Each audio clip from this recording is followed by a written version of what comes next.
ঘরে যদি মাত্র 1 গ্লাস দুধ বেঁচে থাকে তাহলেই তৈরি করে নিতে পারবেন একদম মিষ্টির দোকানের মতো এরকম সফট নরম তুলতুলে মিনি রসগোল্লা। এই রসগোল্লাটা বানানো এতটাই সহজ যে যে কেউ খুব সহজেই তৈরি করে নিতে পারবে। বানানো যেমন সহজ, খেতেও খুব সুন্দর হয়। মাত্র 20 মিনিটেই তৈরি হয়ে যায় এই মিনি রসগোল্লাগুলো। যারা নতুন কোনোদিন মিষ্টি তৈরি করেনি তারাও খুব সহজে এই রেসিপিটি দেখে একদম নরম তুলতুলে জালিদার রসগোল্লা তৈরি করে নিতে পারবেন। কিভাবে খুব সহজে ঘরে এই নরম তুলতুলে মিনি রসগোল্লা আমি তৈরি করেছি সেই রেসিপি আজকে শেয়ার করব। রসগোল্লা তৈরি করার জন্য প্রথমে এখানে আমি দুধটাকে জাল করে নেব। তার জন্য উনানে একটা প্যান বসিয়ে দিয়ে প্যানের মধ্যে সামান্য একটু জল দিয়ে দিলাম। দুধ জাল দেওয়ার সময় সামান্য একটু জল দিয়ে নিলে দুধটা তলায় লেগে যায় না। তারপর বড় একটা গ্লাস মেপে 1 গ্লাস দুধ দিয়ে দিয়েছি। মাপ অনুযায়ী এইখানে 500 দুধ আছে। এখন দুধটাকে দিয়ে খুব ভালো করে একটুখানি নাড়িয়ে চাড়িয়ে নিচ্ছি। এখন দুধটাকে খুব ভালো করে জাল করে বলক তুলে নেব। দেখুন দুধটা খুব সুন্দর এখানে বলক চলে এসছে। এখন খুব ভালো করে একটু নেড়ে চেড়ে নেব। দুধটা বলক আসার পরে 1 মিনিট মতো একটুখানি জাল করে নিলেই হবে। খুব বেশি ঘন করে দুধটাকে জাল করার প্রয়োজন নেই। দুধটা খুব ভালো করে 1 মিনিট মতো জাল করে নিয়েছি। এখন দুধটাকে এভাবে করে নেড়ে চেড়ে একটুখানি ঠান্ডা করে নেব।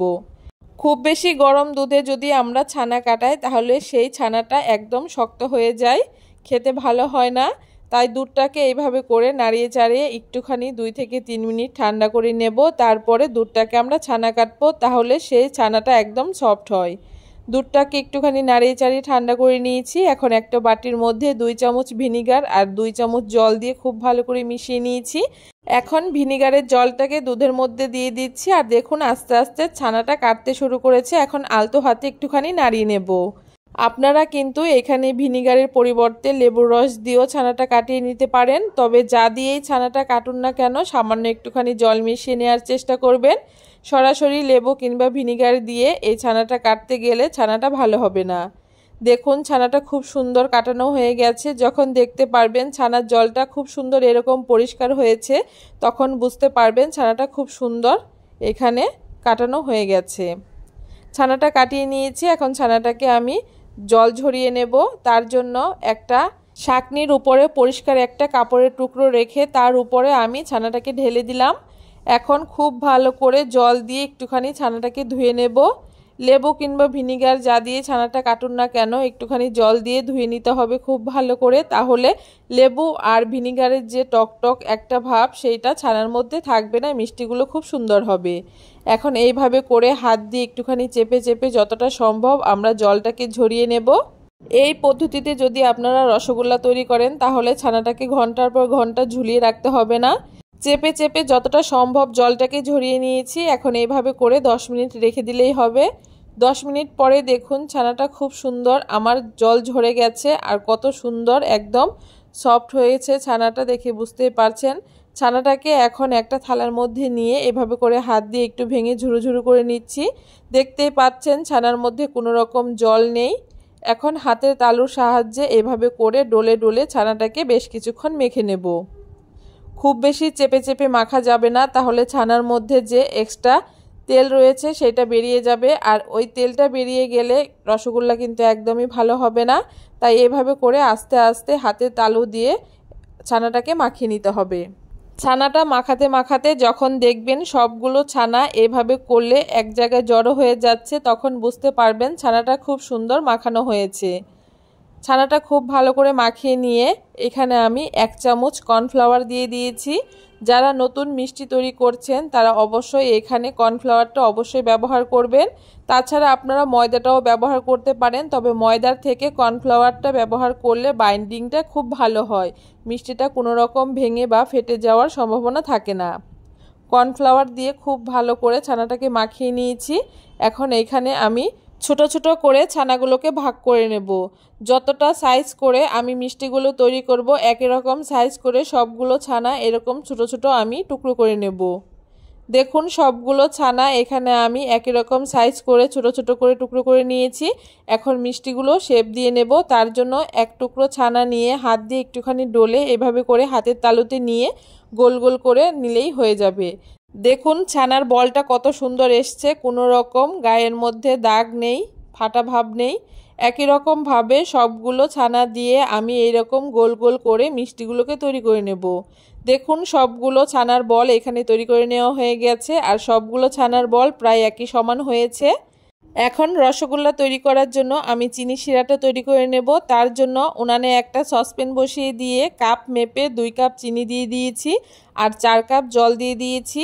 আপনারাও এই রসগোল্লা তৈরির ক্ষেত্রে যতটা চিনি ব্যবহার করবেন তার ডবল জল ব্যবহার করবেন, তাহলে এই রসগোল্লাগুলো খুব সুন্দর হবে।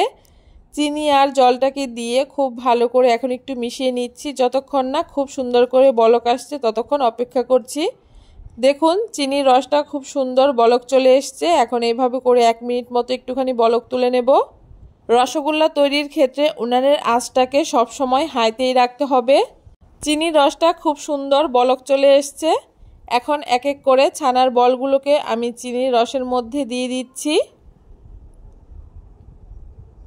একই রকম ভাবে সবগুলো ছানার বল আমি চিনির রসের মধ্যে এরকম করে ছেড়ে দিচ্ছি। এখন এইভাবে করে একটা ছোট থালা দিয়ে হালকা একটুখানি ফাঁকা করে আমি এইভাবে ঢাকা দিয়ে দিচ্ছি। এইভাবে ঢাকা দিয়ে 5 মিনিট রান্না করে নিয়েছি, আর তারপরে দেখুন রসগোল্লাগুলো কত সুন্দর ফুলে উঠেছে। রসগোল্লার সব দিক যাতে খুব সুন্দর কুক হয় তার জন্য একটা হাতার সাহায্যে এরকম করে ঘুরিয়ে ঘুরিয়ে দিচ্ছি, তাহলে রসগোল্লার সব দিক খুব সুন্দর করে রান্না হবে। এভাবে করে ঢাকা দিয়ে আবারও 5 মিনিট খুব সুন্দর করে হাই ফ্লেমে জাল করে নিচ্ছি। আর তারপরে দেখুন রসগোল্লাগুলো আবারও বেশ সুন্দর অনেকটাই ফুলে উঠেছে। এখন যেহেতু চিনির রসটা অনেকটাই ঘন হয়ে গেছে, তাই 1 হাতা গরম জল নিয়ে এইভাবে করে ঘুরিয়ে ঘুরিয়ে আমি চিনির রসের সাথে মিশিয়ে দিচ্ছি। একবারে দেয়া যাবে না, এভাবে করে আস্তে আস্তে ঘুরিয়ে ঘুরিয়ে চিনির রসের মধ্যে জলটাকে মেশাতে হবে। একই রকমভাবে আরও 1 হাতা জল আমি এইখানে মিশিয়ে দিলাম। আর রসগোল্লাগুলো দেখুন হাতায় শিরার মধ্যে তুলে নিয়েছি, এখনও রসের মধ্যে ভেসে আছে, তাই রসগোল্লাগুলো আরও আমি 2-3 মিনিট রান্না করে নেব। দেখুন আরও 2 মিনিট খুব ভালো করে রান্না করে নিয়েছি, আর এখন কিন্তু রসগোল্লাটা খুব সুন্দর চিনির শিরার মধ্যে ডুবে রয়েছে। রসগোল্লাগুলো আমার রেডি হয়ে গেছে। এখন রসগোল্লাগুলোকে নামিয়ে ঠান্ডা করে নেব। রসগোল্লাগুলো খুব সুন্দর ঠান্ডা হয়ে গেছে, আর দেখুন খুব সুন্দর চিনির শিরার মধ্যে ডুবেও রয়েছে। এখন রসগোল্লাগুলোকে আমি শিরার থেকে তুলে নেব। এরকম করে একটা ছাঁকনির উপরে আমি রসগোল্লাগুলোকে তুলে খুব সুন্দর করে শিরাটাকে ঝরিয়ে নেব। আর রসগোল্লাগুলো কত সুন্দর হয়েছে দেখে বুঝতেই পারছেন।